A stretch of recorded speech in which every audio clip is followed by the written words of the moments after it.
మా మద్దతు కావాలంటే తెలంగాణ విషయం. అప్పటి వరకు టీపీఎస్ ఎలక్షన్ జరగలేదు 71 10 గెలల. బట్ మూవ్మెంట్ నడుస్తున్నది. 69 మార్చిలో ఆయన ఎలక్ట్ అయ్యాడు. జనవరిలో సేఫ్ గార్డ్స్, మార్చిలో టీపీఎస్ తెలంగాణ ప్రజా సమితి అధ్యక్షుడయ్యాడు. March 8 రెడ్డి హాస్టల్ మీటింగ్ లో అతను అడిగితే తెలంగాణ విషయం ఈ రాష్ట్రపతి మీరు మద్దతు చేయండి, I will try to solve Telangana issue అని చెప్పింది. ఈ 30 మంది ఎమ్మెల్యేలు, 4 లోక్సభ, నేను అనుకుంటున్నా ఓన్లీ 4 ఎవరో నీకు ఉండేనో జ్ఞాపకం లేదు. ఈ 4 100%, నిజామాబాద్, కరీంనగర్, హైదరాబాద్ అండ్ మహబూబ్ నగర్, రాజారామేశ్వరం, ఈ 4 30 మంది 30 ఫ్లోర్ లీడర్, రికవరేజ్ లీడర్ అప్పుడు నూకవంశం. అప్పుడు గౌతులచ్చన్న గారు ఉండే. గౌతులచ్చన్న మైనార్టీ అయిపోయాడు. మైనార్టీ అయిపోయినాక వీళ్ళకి మెజార్టీకి ఇచ్చాడు. అంటే 30 ఉన్నారు కనుక.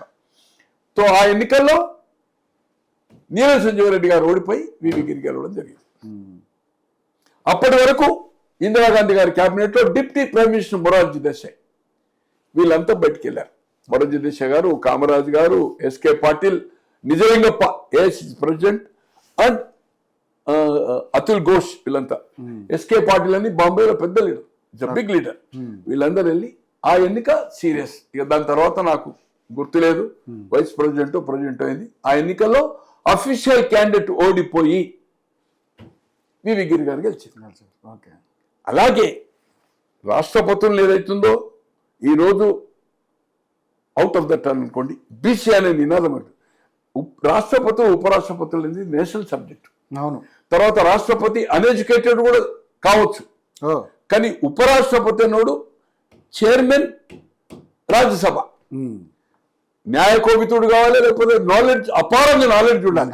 పాయింట్ ఆఫ్ ఆర్డర్, ఒక స్పీకర్ రేట్ వాళ్ళకి ఎట్లయితే నాలెడ్జ్ ఉంటూ మినిమం గ్రాడ్యుయేషన్ ఉండాలా, కొంచెం లా ఉండాలా, లేకపోతే చదువుకునే ప్రయత్నం చేయాలి. But very tough task. Tough అంటే టఫ్. రాజ్యసభ కానీ అక్కడ లోక్సభ కానీ ఇక్కడ లేక అర్జెంట్ వాకౌట్స్, తర్వాత వాళ్ళని సస్పెండ్ చేసి ఉండదు. సో అక్కడ ఆ బైలాస్ అక్కడ వేరే ఉంటుంది. నెలల తరబడైనా కూడా వాళ్ళని ఏదైతుందో సస్పెండ్ చేయరు, అర్జెంట్ చేస్తూ ఉంటారు, మళ్ళీ నెక్స్ట్ డే పిలుస్తూ ఉంటారు. సో కనుక ఏదైతుందో రాష్ట్రపతులు అనే వాళ్ళు కాంగ్రెస్ పార్టీలో కేటీఆర్ గారు బీసీ అంటున్నారు. కాంగ్రెస్ పార్టీ 2 మైనార్టీలను చేసింది. ఒకరు ఏదైతుందో జాకీర్ హుస్సేన్ 67 నుంచి 69 చనిపోయాడు. తర్వాత 74 నుంచి 77 ఆయన కూడా చనిపోయాడు. చనిపోయిన తర్వాతనే మన ఈ ఎలక్షన్ వచ్చింది 69, మిడిల్ ఎలక్షన్ వచ్చింది 69లో. 74 వరకు ఉంది. 74 తర్వాత ఆయన కూడా చనిపోయిన తర్వాత ఏమైందంటే 77లో అయిన తర్వాత మర్చిపోయింది నీలం సంజీవ్ రెడ్డి గారు. 74లో మన ఫక్రుద్దీన్ అహ్మద్ అయ్యాడు. ఎమర్జెన్సీ తన హయాంలో సంతకం పెట్టాడు, ఎమర్జెన్సీ. సో 77లో ఎన్నిక వచ్చింది అనుకోండి. సో జైల్ సింగ్ గారు ఏదైతుందో 82 నుంచి 89, 82 నుంచి నేను అనుకుంటున్నాను 87. అతనికి గ్రాడ్యుయేట్ కాదు, ఇంగ్లీష్ అసలే రాదు. ఇతర దేశాలకు పోతే, ఇతర దేశాల నుంచి ప్రధానులు కానీ అక్కడ ప్రెసిడెంట్స్ వచ్చినప్పుడు అతని కూతురు ఏదైతుందో పోస్ట్ గ్రాడ్యుయేట్, ట్రాన్స్లేట్ ఆమె చేసేది. Jail Singh is not Sardarji కావచ్చు, కానీ ఆయన గోల్డ్ స్మిత్, బీసీ. 2 మైనార్టీలు ఏం చేసింది, జాకీర్ హుస్సేన్, ఫక్రుద్దీన్ అలీ అహ్మద్, జైల్ సింగ్.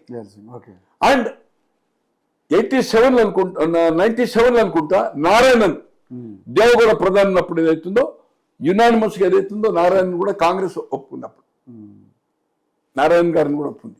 అంటే ఏంటంటే రాష్ట్రపతులను కాంగ్రెస్ పార్టీ 2 మైనార్టీలను చేసింది, ఒక బీసీని చేసింది. కాంగ్రెస్ ఆర్గనైజేషన్ పెట్టండి. ఈ రోజు ఏదైతుందో కేటీఆర్ గారు బీసీని చేయాలనేది, బీసీ నినాదం అనేది ఇట్ ఈస్ ఎ రాంగ్. ఈ రోజు ఏదైతుంది న్యాయ కోవితుడత కాంటెస్ట్,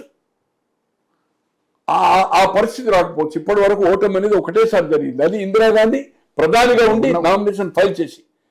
బట్ ఓటమి అనేది ఏదైతుందో 71 వరకు జరిగిన ఎన్నికల్లో, ఏ ఎన్నికల్లో కూడా పవర్ పార్టీ ఎవరు అంటే అప్పుడు నెహ్రూ జమాన్లో పోటీ జరిగింది. బట్ గెలుపు అనేది జరగలేదు, రాష్ట్రపతి ఉపరాష్ట్రపతిని.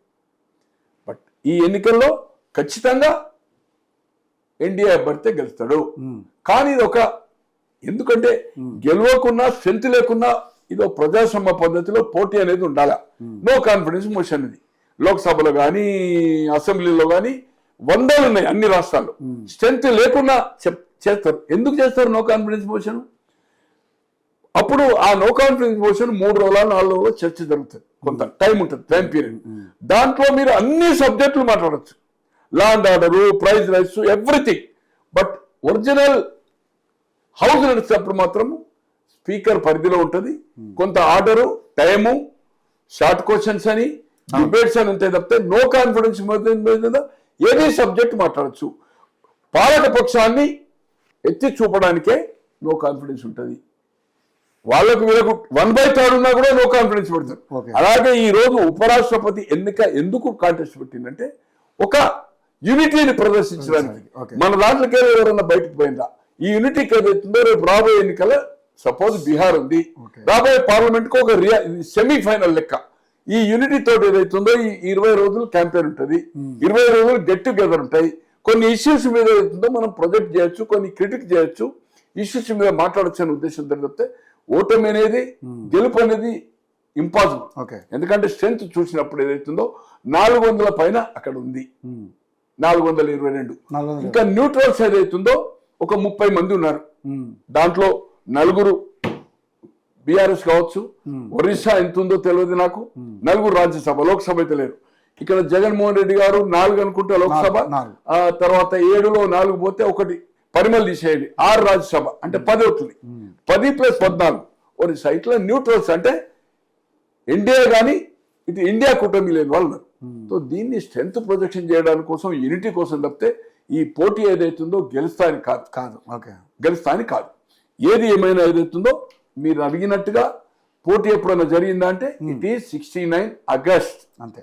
అదే మళ్ళీ లీలా సంజయ్ రెడ్డి గారు 77లో రాజకీయాలు తప్పుకొని వ్యవసాయ క్షేత్రం పోయింది అనంతపురంలో. పోయిన తర్వాత 77లో జనతా పార్టీ ఎమర్జెన్సీ తర్వాత ఎన్నికలు, ఒక జనతా పార్టీ అన్ని పార్టీలు కలిపి, స్వతంత్ర పార్టీ, సోషలిస్టు, పాత కాంగ్రెస్, జనసంఘము, భారతీయ క్రాంతి, వీళ్ళందరూ కలిసి ఒక జనతా పార్టీ, ఒక కామన్ సింబల్ మీద జయప్రకాష్ నారాయణ గారు రైతు నాగలి గుర్తు చేశాడు, అన్ని పార్టీలే మెర్జ్ చేసి. అప్పుడు ఆంధ్రప్రదేశ్ నుంచి 42లో నంద్యాలకెళ్ళి వెంకట సుబ్బయ్య గారు మాజీ కేంద్ర మంత్రి, అప్పటికి ఆయన ఎంపీ, ఆయన ఓడిపోయి నీలం సంజీవ రెడ్డి ఒకే ఒక సీటు, ఇక్కడ వెంగళరావు గారు ముఖ్యమంత్రి, అక్కడ ఇందిరాగాంధీ, అప్పటికి కాంగ్రెస్ స్ప్లిట్ అయింది. ఏది కాడెట్లు పోయి ఆవుదూడ 70 గంటలో, ఆవుదూడ తరఫున ఇతనైతుందో ఇక్కడ ముఖ్యమంత్రి. అప్పుడు ఓన్లీ 1 సీట్ గెలిచింది, గెలిచి స్పీకర్ అయింది. ఇమ్మీడియట్ స్పీకర్ నుంచి మళ్ళీ ప్రెసిడెంట్ 3 నెలలకు 4 నెలలకు అయిందంటే అతను యునానిమస్ గా అదే నీలం సంజయ్ రెడ్డి గారు రాష్ట్రపతికి ఎన్నికై అప్ టు 82 వరకు ఉన్నాడు. ఇది మీరు అడిగిన ప్రకారం ఏదైతుందో గతంలో జరిగిన ఒక హిస్టారికల్ ఈవెంట్. అది మన ఆంధ్రప్రదేశ్ తెలుగువాడు ఒకసారి ఓడిపోయాడు 69లో, 77లో మళ్ళీ అతను రాష్ట్రపతి అధిష్ఠించాడు.